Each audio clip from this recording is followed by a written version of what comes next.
At nagkilig sa harapan ninyo ngayon. Sa totoo lang. Ikaw ba talagang sumulat nito?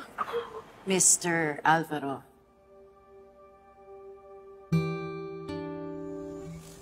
Pakiramdam ko, nung bata ako, buhay. Yung mga story ng nanay ko.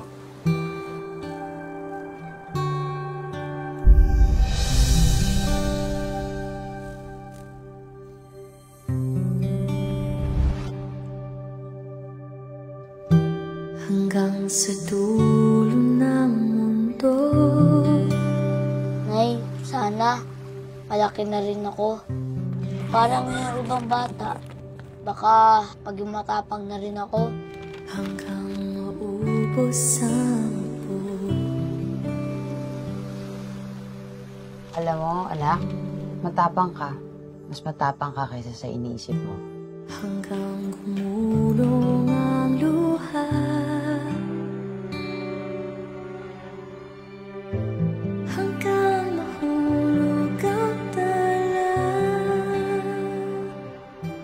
Tandaan mo, Ton, pag nakarating ka sa isla ng mga alitap-tap, matutupad ang hiling mo. Pwede ko bang i-wish na maging matapang na ako? Hinanap ko yung isla. Basta mo aking mata, di mo ba nakikita? Ako Ang ganda! lipat at naalala pa. Gusto mo ba? Gusto mo ba? Ton, sigurado ka ba may ganyan talagang isla? Walang ganun. Anton!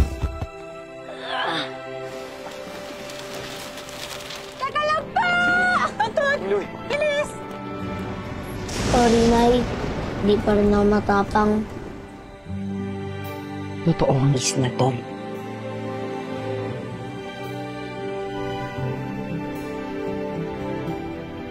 Mahanap natin, Nay. Oo naman, tayong dalawa pa ba?